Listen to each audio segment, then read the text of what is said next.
button. And so, guys, let us begin. Hopeless, a painting by Roy Lichtenstein and presented by Mia Vera and Brooke Grope. That's how you say that, right? Gropey. Gropey, I'm sorry. Yeah, it has an E at the end, like two E's, but the Gropey. yeah. Hopeless by Roy Lichtenstein, Mia Vera, and Brooke Grovey. We decided to research this piece and make a presentation about it because it really appealed to both of us, and it was just aesthetically pleasing for the Vendée dots. It was just really interesting to look at. Roy Lichtenstein's first paintings were from comic strips. He made more than 5,000 paintings, prints, drawings, sculptures, and murals combined. He was born on October 27, 1923 in New York City, New York. Then he studied paintings and drawings at the Art Students League of New York. Then he was drafted into World War II in February of 1943, then sent to Europe after camp in 1945, then to Paris later that year. He was discharged from the World War after his father died. He then continued school and later met his wife. He began working on his series in the late 1940s and early 1950s. The painting Hopeless was created in 1963. It was made with acrylic and oil paint on canvas. It measures at about 111 by 111 centimeters and is displayed at the Kunstmuseum Basel in Germany. It is a part of the Unheroic series where the subjects are supposed to appeal to the male ego. Hopeless was based off of this painting right here. This was the comic panel that the painting was derived and inspired by. It was made by Tony Abruzos from Run for Love in Secret Hearts number 82 from November 1962, published by DC Comics. Secret Hearts was also one of the main contributors and inspirations for most of his other works in the series. He created unheroic figures for the male ego. During 1962, it was very melodramatic and romantic, especially in America. So, Roy Lichtenstein pokes fun at this melodramatic and romantics that were everywhere at the time. He takes these comics and then he makes this comic out that is slightly ridiculous and draws his own vibrant colors of satire in a way. By exaggerating the details of the painting, it can have people view the whole thing more overly dramatic than it was originally intended. The elements of art of Hopeless. This painting has very thick outlines in a similar style to a comic book character. The form of the woman in the painting is lying down horizontally, so it's hard to see the full shape of her body since only her face is in the painting. The negative space in this painting is just a single color with no detail. The painting has very vibrant and cartoonish colors, similar to a comic book. This I'm sorry. way this art is painted gives it a unique looking texture, so it doesn't just look like it would be smooth. Formal analysis continued. Elements of beliefs. Lichtenstein's beliefs of pop art is merging popular and mass culture with fine art while interjecting humor, irony, and recognizable imagery into the mix. For instance, Hopeless comes from the issue Run for Love from the Secret Hearts series. Most of his works are from the Run for Love issue. In general, the belief of pop art in America was to produce work that was generally more bold and aggressive. This is seen a lot in Liechtenstein's. The legacy of Roy Lichtenstein's Hopeless. The painting Hopeless was a huge contribution to contemporary art. The use of the populist iconography expanded the definition of art, and it was relevant to the development of visual art. By creating pop versions of painting, it became more modern, and when people think of comic book art, they think of Hopeless. Our final reflections. Roy Lichtenstein was drafted into World War II. During this time, he went to Europe, which Yeah, what were you all of doing? this with the I culture wasn't of doing Europe and the anything. war most likely inspired his art afterwards that he started doing. Roy Lichtenstein had a unique comic book printing style. Not only that, but he also used Ben-Day dots instead of just regular painting. Roy Lichtenstein used other people's works as a base for his own. Instead of theirs, he uses exaggerated and vibrant colors to poke fun at the overly dramatic. All of this was a huge contribution to contemporary art. Sources. We got many different sources from the Element of Art, I'm biography, just laughing at my own the Hopeless by stupidness. Roy Lichtenstein, and Roy Lichtenstein 1923 to 1997.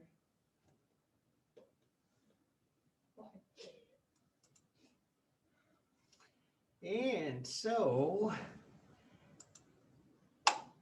thank you. You're welcome. And let me get into the share.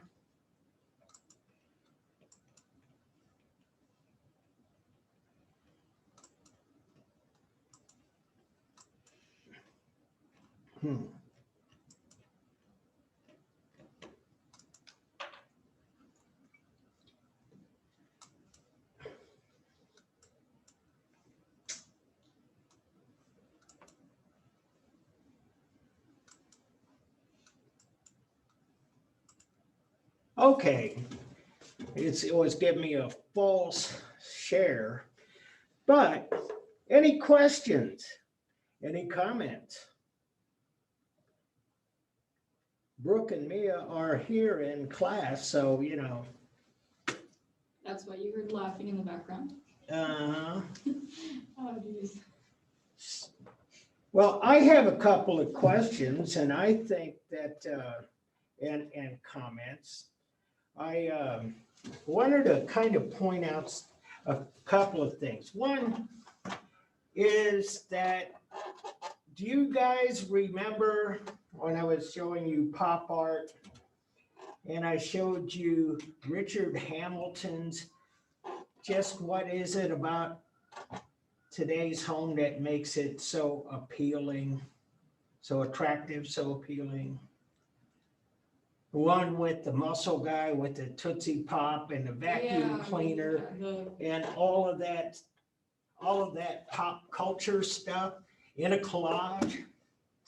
One of the things that is collaged in that piece, and it's framed and it's on the wall, is what we would call today a graphic novel, what was called then comic book.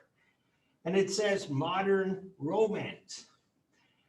And so there is a connection between what Hamilton is putting up and what Lichtenstein is doing. And I think for some of the same reasons, they kind of, and you guys touched upon this as well, that there was this kind of tongue-in-cheek quality. There was this kind of, is he serious or not? Kind of ambiguity about the piece. And you could go probably both ways. And you guys mentioned the Ben-Day dots, for example. Well, Ben-Day dots,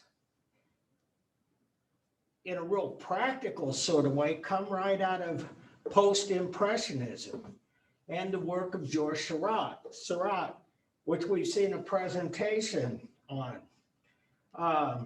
And so those were the kind of issues that painters, artists were dealing with. at the time. And so you can go through that Richard Hamilton thing and kind of pull out a lot of things, images that were cut and paste, and find individual artists in the 1960s doing pop art that refer back to one portion or another of that Richard Hamilton piece. And so, say for instance, James Rosenquist, the F-111 painting, and it has the girl with the hair dryer.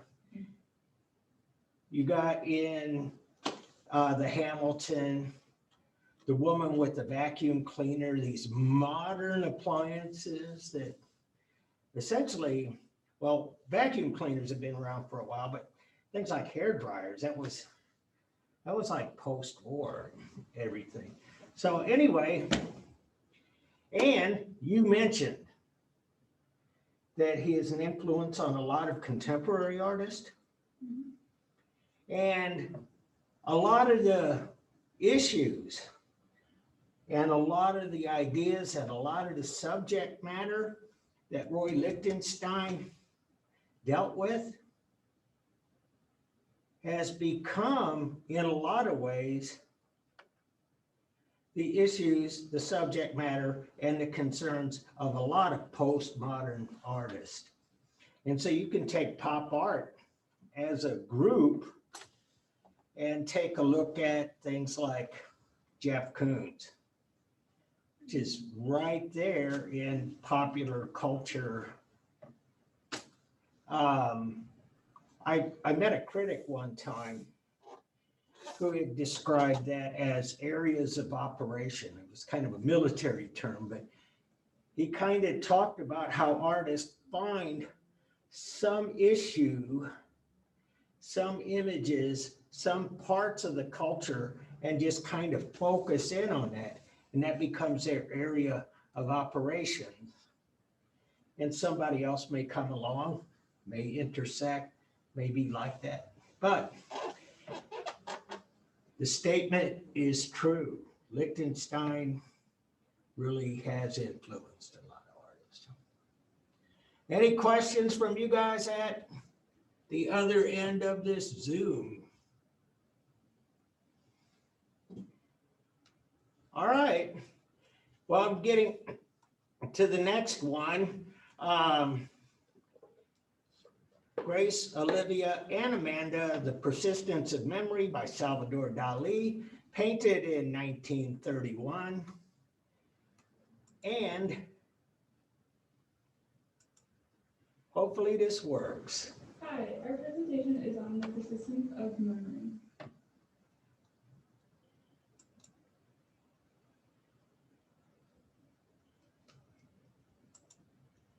The Persistence of Memory is by Salvador Dali. It is a painting created in 1931. The concept of the painting was to portray a life between reality and a dream. The Persistence of Memory was created in August of 1931 when the Surrealist movement was at its peak. Salvador Dali painted this when he was just 28 years old. It was painted in Port Ugat, and the sea landscape was inspired by Dali's memory of the coast in Catalonia, which he spent some time there.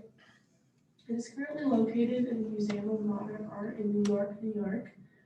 The purpose of this work alludes to the advances of scientific advances during this time period.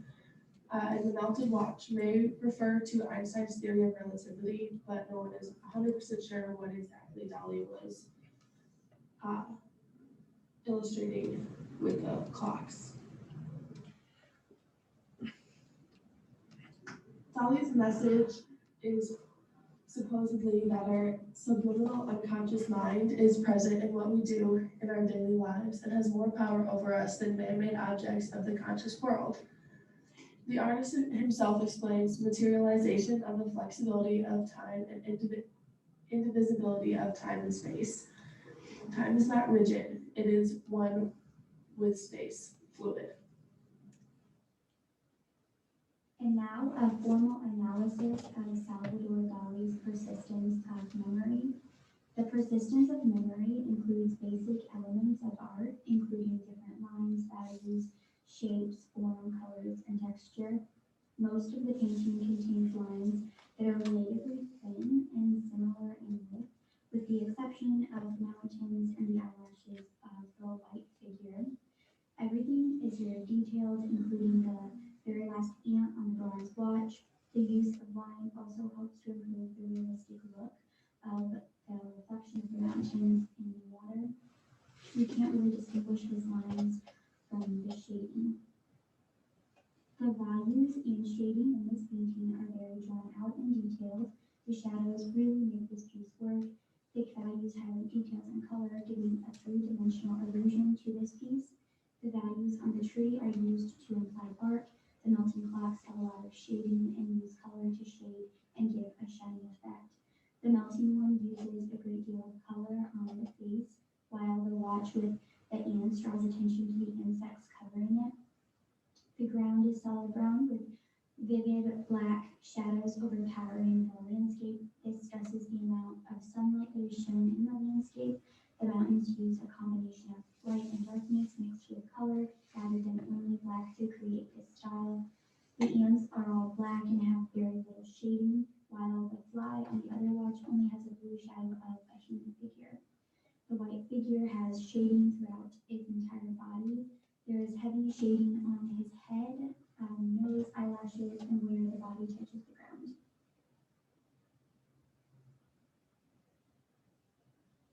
This painting contains a variety of shapes and forms that add to the uniqueness of its style. There are noticeable figures and shapes throughout the painting.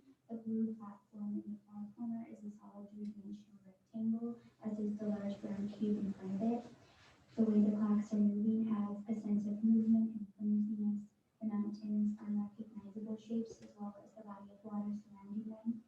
The tree, ants, and fly are also easily recognizable.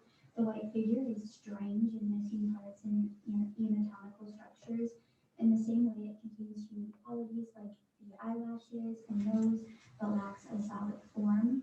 This painting is three-dimensional. It's geometric and abstract and does not stick to all traditional shapes or forms.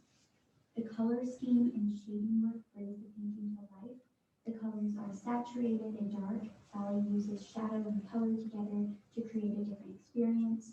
The colors are, for the most part, warm and include a lot of yellow, gold, black, and brown. There are also some cool colors, including blue, white, and silver. The texture of the painting mainly focuses on senses such as sight and touch. There exists both smooth surfaces and rough and jagged objects. The blue platform appears to have a smooth reflective surface with a rough wooden underside. The tree in front of it has a coarse exterior with deteriorating bark. The large brown object with two clocks looks smooth and almost wooden. The pocket watch looks smooth and shiny. The gold pocket watch looks melted and squishy. The water looks still and clear while the mountains look narrow and eroded. The white figure's skin is smooth and the lips and eyebrows seem drawn on and unnatural. The large eyelashes have a rough and soft texture along with the nose and the rest of the face. Overall, this painting has a lot of movement with the melting clocks and ant colony. It also is very mysterious with the inclusion of the white figure. The proportions of the painting also seem to be rather off. Persistence of memory seems to have a darker impact on people because of its style and subject matter. It is not a cheerful or happy painting, but rather eerie and disturbing. This painting is known to cause fear and anxiety because of unknown surroundings. Dali was trying to show that life is fast-paced and full of choices which sometimes produce unfavorable outcomes, but we move on. The clocks are used to symbolize time. The persistence of memory was created with oil paint on a 9.5-inch by 13-inch canvas. Dali uses mostly fluid shapes in this piece, and almost all the objects have rounded edges. which works really well in this piece. There are a few straight edges and lines that really stand out, one in the foreground and one in the background by the water. The composition gives the illusion of movement, but is not full of energy. Instead, the movement from the melting clock to the distorted figure is slow and creates a more peaceful feeling for the viewer. Dali created this movement with curvy lines and appropriate shadows. At the center of composition is the fleshy figure in the middle of the painting. It's both familiar and unfamiliar at the same time, with the eyelashes, closed eye, and stuff like that. Another main piece to this painting is the melting clocks, which are very controversial in meaning.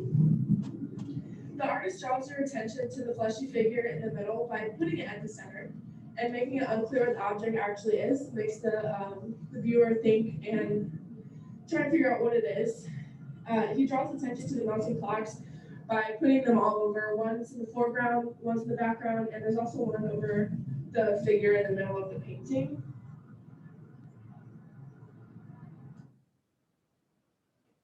There's a deep legacy underneath this popular painting. It has a lot of mystery and questions about the interesting piece. The idea of surrealism. This piece is deeply rooted into the imaginary world, as you can see with the melting clocks. However, there's a lot of realism around those clocks. This makes us feel like this is a reality, but the other pieces make it seem fake. Today, people go and visit this famous painting a lot, and it still gets a lot of questions about what is the meaning and why he created it. One meaning that people feel is the omnipresence of time. Another could be the death or decay because of the ants and flies gathering around what could be rotten flesh. The revamp of the piece started in around 1930s when the art styles were taking a change with contemporary styles. He wanted to revamp this piece to fit the new trends. The painting is called The Disintegration of Persistence of Memory. You can see this painting to the right. It has an underwater look to it with the fish and still has melting clocks. Some questions that are still unanswered is, what is the main meaning of this piece? Because he never gave a true meaning to the piece. Some of the parts are strange and cause questions like the flesh-like object on the ground looking like rotten flesh or could be a self-portrait. This piece will always have its legacy and will continue to develop new meanings as art develops more. And now the conclusion. Salvador Dali was successful in his explanation of life within this piece of art. This piece defines surrealism, breaking many of the norms previously adopted by artists and critics. The painting itself reflects a lot on Salvador Dali and the way in which he viewed life.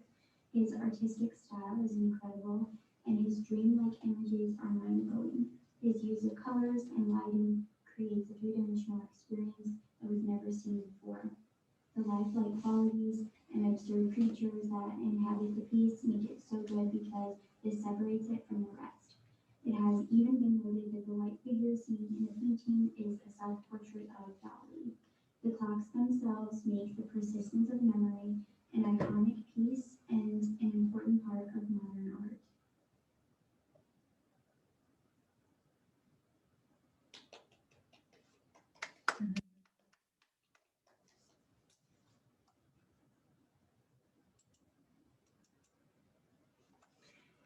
Well, very good. Where's my share screen?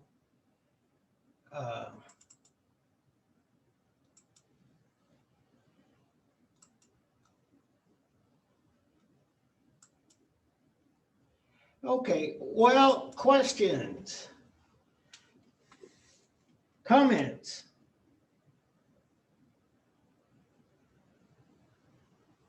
I really like the clock on the tree. Yeah. I was looking at it, it kind of reminds me of cow that's like been wet, but it's been soaking. So it's kind of like stiff, so it's just like there. Yeah, the illusionism of this piece is really, and a lot of Dali's work is really quite incredible. And Dali himself once said this is a quote: "Learn how to draw and paint like the old masters." So he was really a proponent, a supporter of the traditional ways of Western, I should say, art making, the kind of practices developed in the Renaissance that we started this course with. And another thing, there is a museum. It's in St. Petersburg, Florida. It's called the Dali Museum. Has nothing but Dali artworks. And I have family in the Tampa, St. Pete area, and I've been to the Dali Museum a few times with them. That's kind of like a go-to for them because in part, they do things like the St. Louis Art Museum does. They show movies in the summertime and stuff, you know, and have get-togethers, parties and things. So it's really pretty cool. And part of my family that lives down there is my niece who teaches mathematics at the college level and has a doctorate. And so she's kind of connected to a lot of people on that end of the spectrum. Yeah, the educational spectrum, the discipline spectrum, absolutely. And so they love Dali too.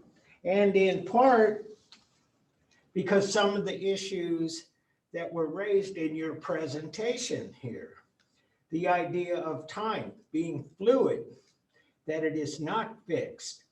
And that's an Einstein thing.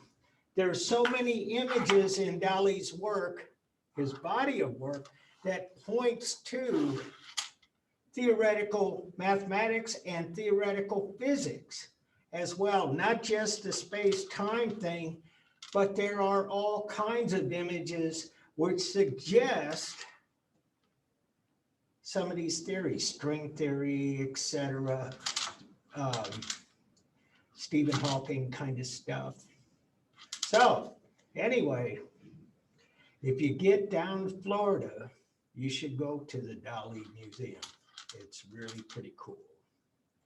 And one thing I used to do when I taught a whole semester of 20th century art, there's a YouTube video of Salvador Dali on a game show, on an American game show in the 1950s. I think it's What's My Line? And those old game shows are kind of funny anyway.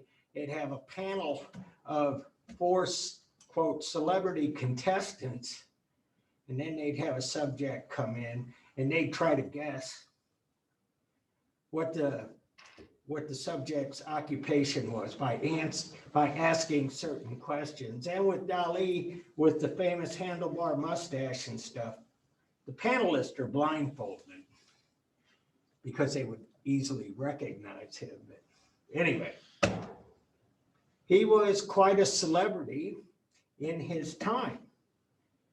And if you read accounts that are critical of Dali, it has a lot to do with the fact that Dali was somebody who was a celebrity, a public figure. And at the time, most painters, most sculptors, most artists in that upper echelon, they thought he was a sellout. It's kind of an old idea. We don't kind of think about things that way anymore. But he did inspire jealousy and some contempt from other artists of his time. But anyway, Any other comments? Well, okay.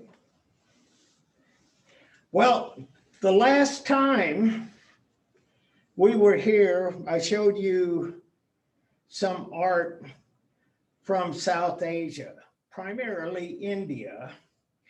And we talked a little bit about how the iconography is really the way into making sense out of the work. And that's not unlike what's happening in European art for a long time, especially Byzantine art and art of the Middle Ages in Europe. And so they kind of finish up the chapter with this idea that art in India of the 20th century is kind of more globalized now. And for instance, how many of you know about the Big Bean in Chicago? Yeah, you guys, rock on. Yes, that was done by an Indian British artist named Anish Kapoor. It's called Cloudgate is the actual name of it. One of the most popular public sculptures in the last 50 years, easy. Chicago has always been pretty good about that, though. They have a lot of public sculpture done by top flight important artists like Picasso and like Alexander Calder and Moreau and others, you know. But anyway, that's kind of what happens with 20th century Indian art because we're global today. And I thought I'd bring this into the classroom. This is a friend of mine, Priya Kambli. And I got to make sure you can see this.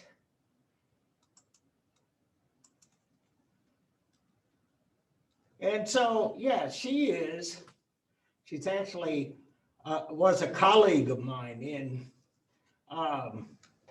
at Truman State University. And so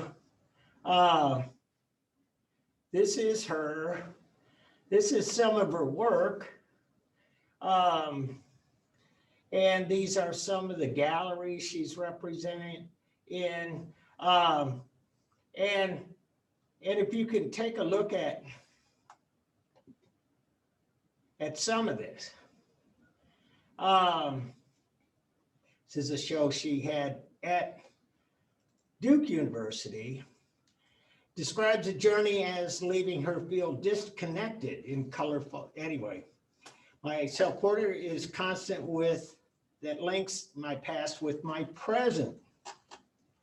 And it's going too fast. I can't read it that fast. But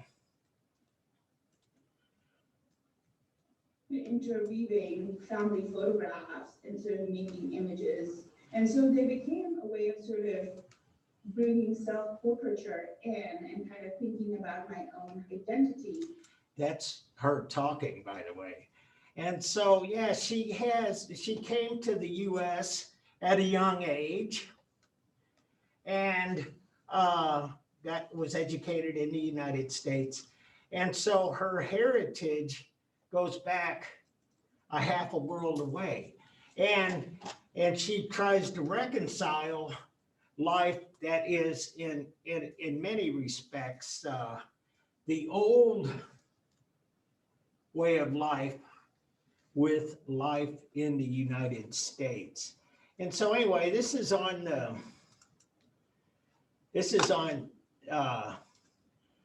website. And let me get the new share going. And this cursor is like, I can't figure this thing out.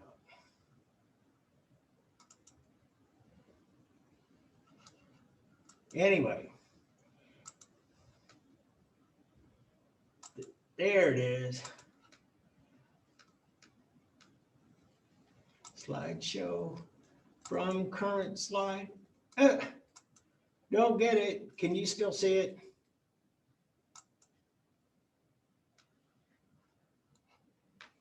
Yeah, it looks good.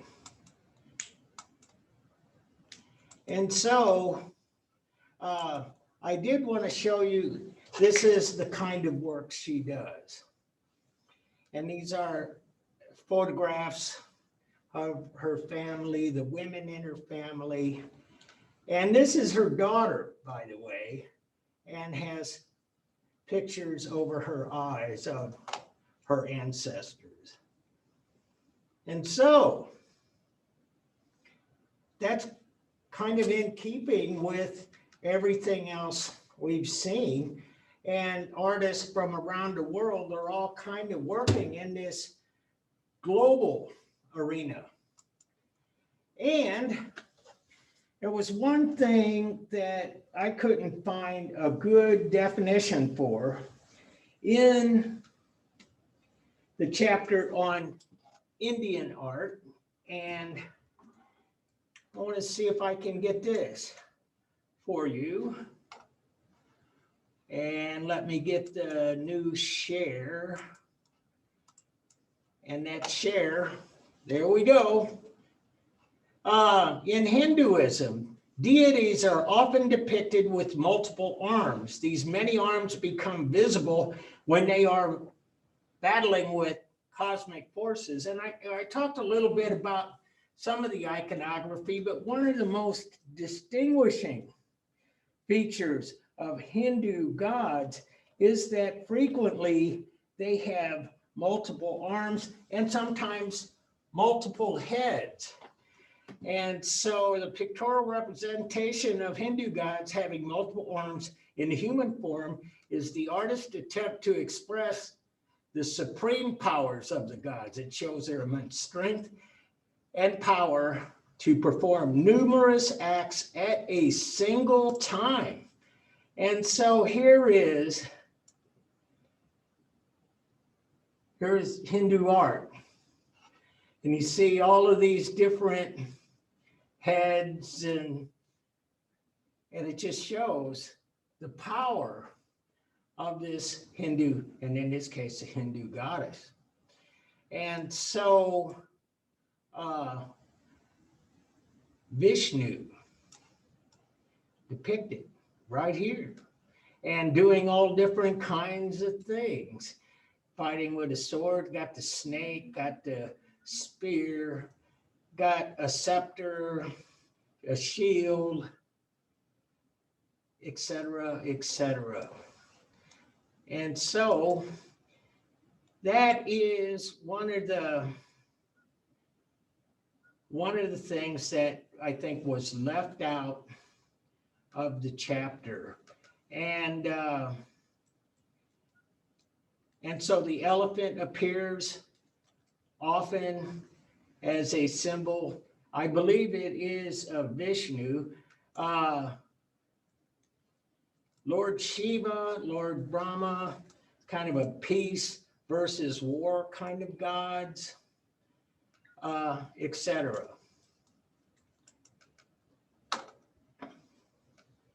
And so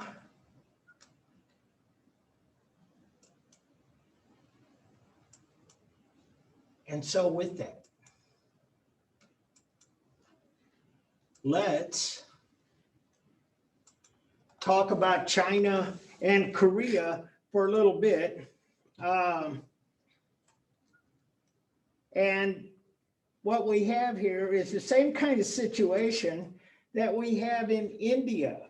And I talked about the Indian states or the provinces, and a lot of that social structure still exists. How many of you guys, did you happen to see the movie The Lion? About a young boy that gets adopted by Australian parents and goes back to India to find his roots? Time's up. The answer is India. No, never mind. But at any rate, the guy talks about his journey across India, and the cultures in each of the states are so different. They actually speak different languages, and it makes it very hard for him to communicate and very hard for him to travel. Well, that's kind of what happens in China as well. And there's two major groups of Chinese language. There's the Mandarin, which is now the official Chinese language, and that is the language of North China. But if you know about political history, you know that Beijing is the capital. They said Mandarin is our language. But in the South, they speak a different kind of Chinese called Cantonese. And so that's just one indicator of how diverse this culture is, even today. And so I want to start by showing you guys something here. I adopted my daughter from China, which meant that in 1997, my wife and I went to China to get her from the orphanage. And that was in this part, Fujian. And it's like it's a major, this is the province is Fujian, and the city, the capital city is this, Fuzhou. And it's like right across the South China Straits from Taiwan, which is Chinese as well. But they don't accept the government of Beijing. So anyway, we went here, we adopted our daughter, and we came back through Guangzhou. And you see in parentheses, Canton, which was the ancient capital of the Cantonese province. And so what I don't see on here, and it's because it's a much newer place, is Hong Kong. And it would be in this South China quadrant, but it was a city that was really not very much of a city until the British colonized Hong Kong. And as a matter of fact, we were over there when the British gave Hong Kong back to the Chinese government. And since that time, there's been a lot of unrest over there. But anyway, we were here in Guangzhou, capital of Guangdong province, and we went, and one of the things we got to see while we were there is this. And let me get my share going. The Temple of the Six Banyan Trees, and it's a pagoda. It's a temple, and it is like really, really tall. And you can go in there, and it's a Buddhist temple. And in each floor, you can go out and walk around on the patio, the lanai, if you will. And you can see the doors, and it goes all the way up, and you can keep going. It's each floor has a shrine with a Buddha and a place where you can light candles or burn incense or pray. And each level is another level of enlightenment. But what I noticed, and I climbed all the way to the top, by the way, because I can't help it. This was too cool. Each of the floors, the ceiling is lower. So when you're up at the top, it's like really pretty tight. But at any rate, this is the Temple of the Six Banyan Trees, and it was originally built 1,500 years ago. And here are, yeah, this is, all of this is there. And so anyway, wanted to show you that. And let me get another share.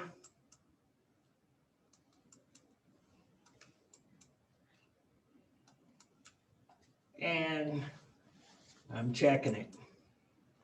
That should be it. And so there it is. There's a good picture of it. And these banyan trees, that's what this is. They're really quite elaborate. They're old. They're like huge, like very centuries old trees. And they have this thing, it's like a root structure, but it kind of covers the outside of the trees. But there you go. There's your Chinese Buddha. And all of this is intact. And right here, there was a lot of incense burning here on this stop. I don't know what this is called. And you can see you got a map and everything. And I just want to say that in a pretty major way, it's really pretty neat to be able to see all of this ancient Buddhist stuff, especially because in China, after the Second World War, they had the Chinese Revolution, and it was a communist regime, and they kind of did away with a lot of religion. And so they left a lot of the artwork and the architecture, and it is a source of pride, as it very well should be. And so anyway, I got to see some of this kind of stuff firsthand. Probably the most important buildings, there are two. One is the Great Wall of China, which is in the volume 1 of this 2-volume Art Through the Ages. And this, mid-15th century, Ming Dynasty, the Forbidden City, Beijing, which I got to add too, if you're doing research, you'll find that it was formerly called Peking, P-E-K-I-N-G, but in Beijing, China. And this is the capital. This is where the emperor lived. And it is its own place, self-contained. It is protected, it is fortified.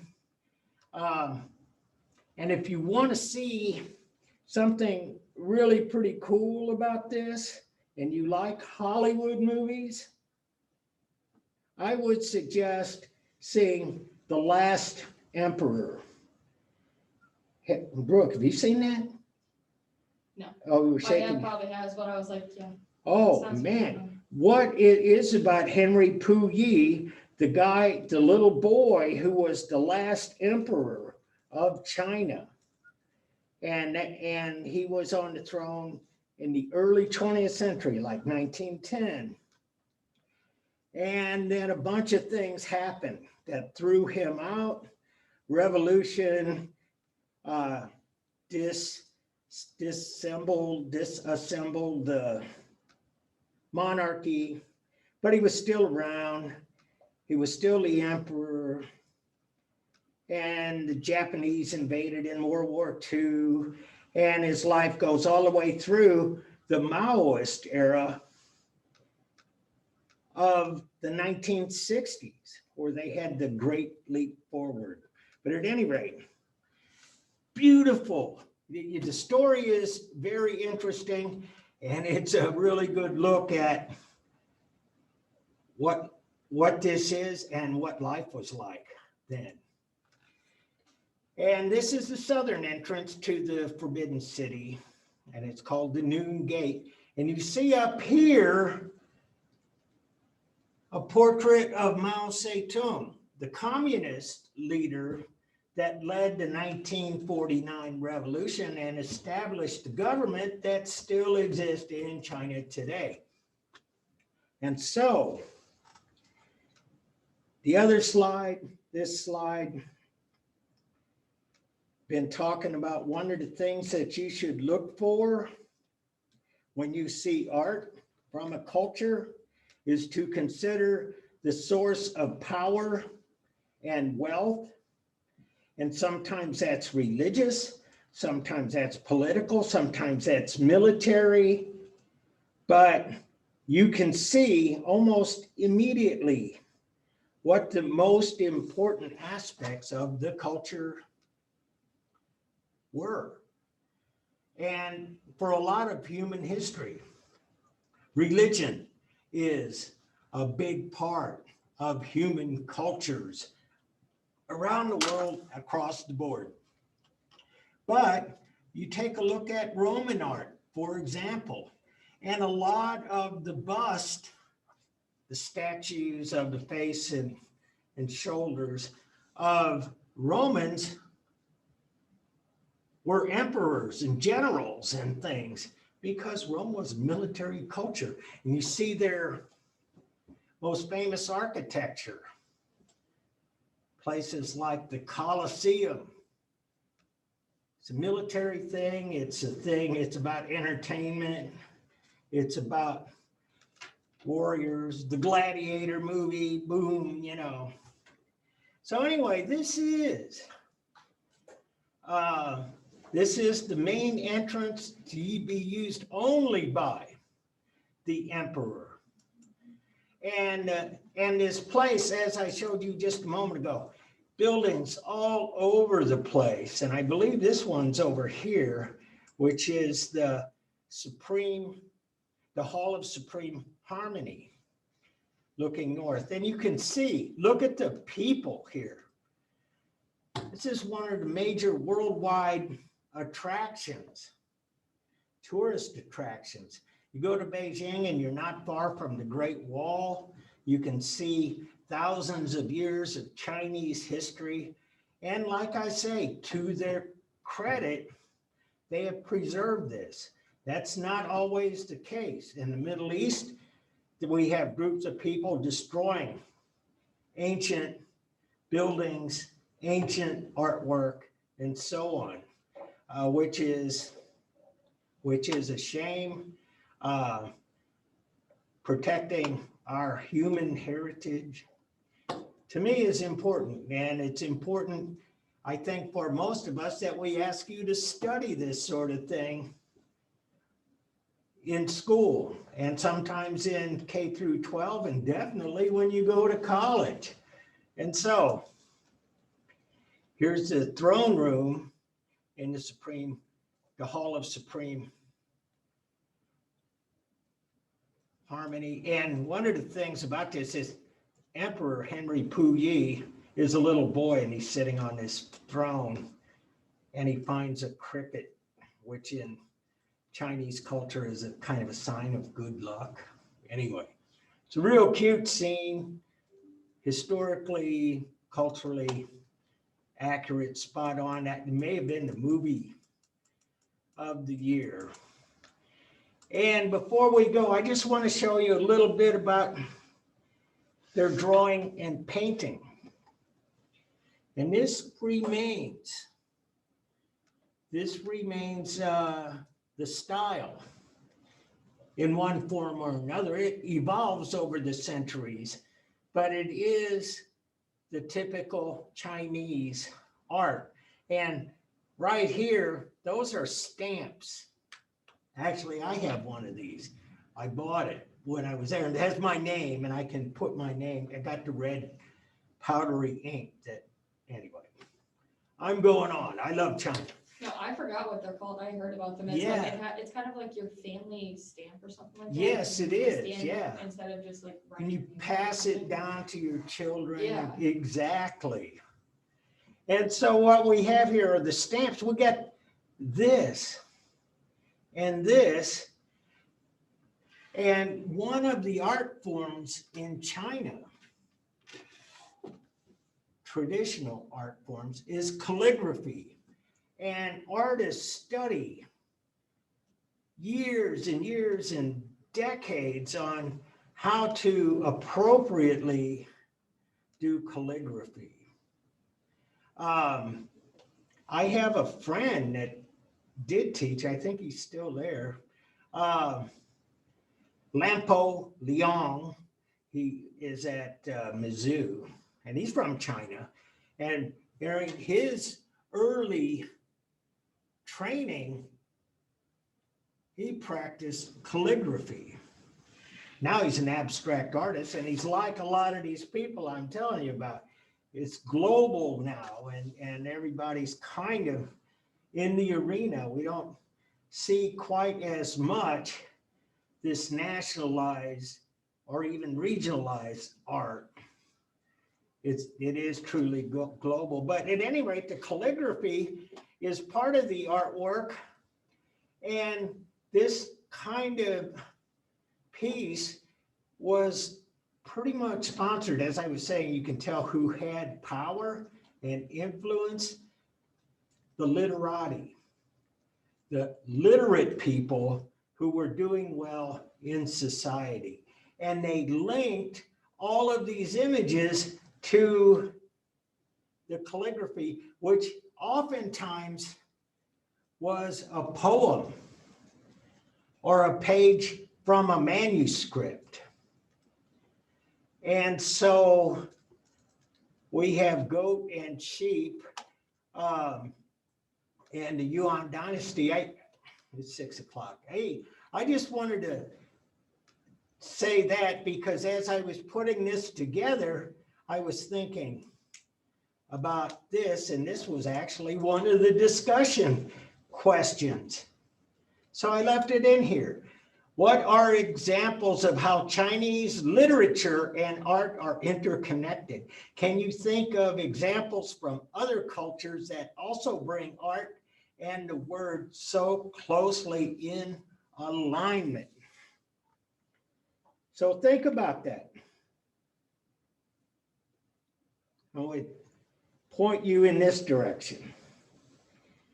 Middle Ages, Europe, the illuminated manuscript, when most of the art from that time, much of it was done in the monasteries by monks, and they made Bibles, copies of Bibles. That was all done before the printing press.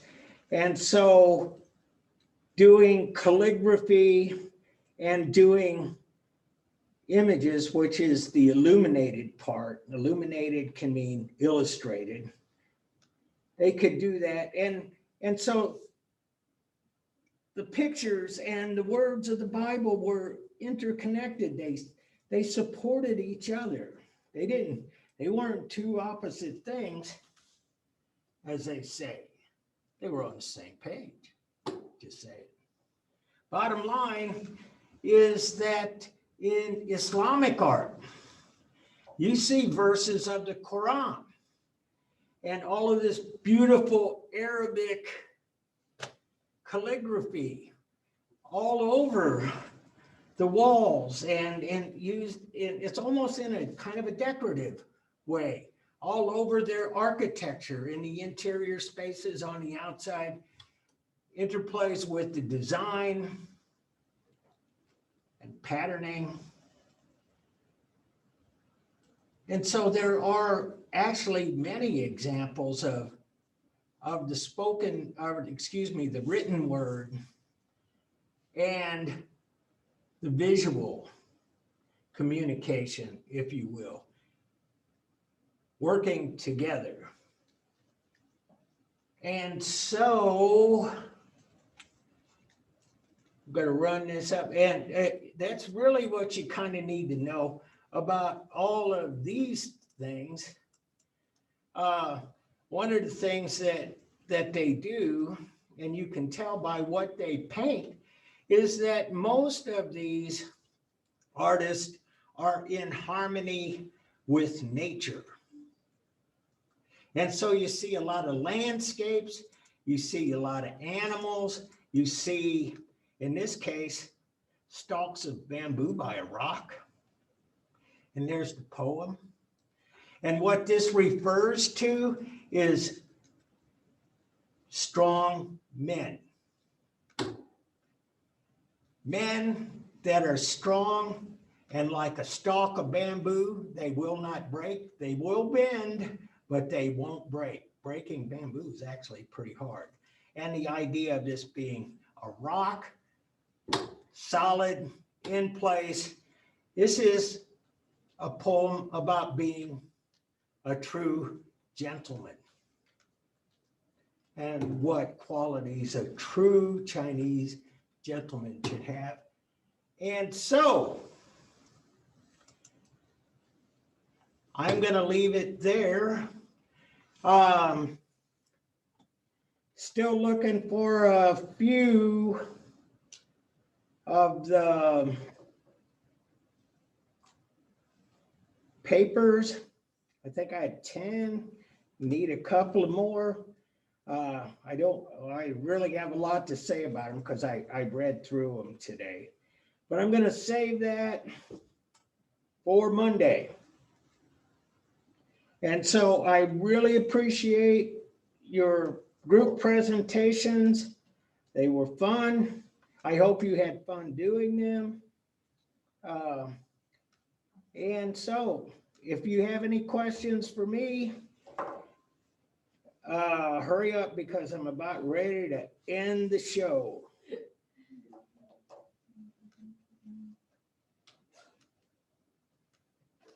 Well, no questions. I'll see you guys next week. Was the quiz 5 or last quiz? Or is there? No, there's one more.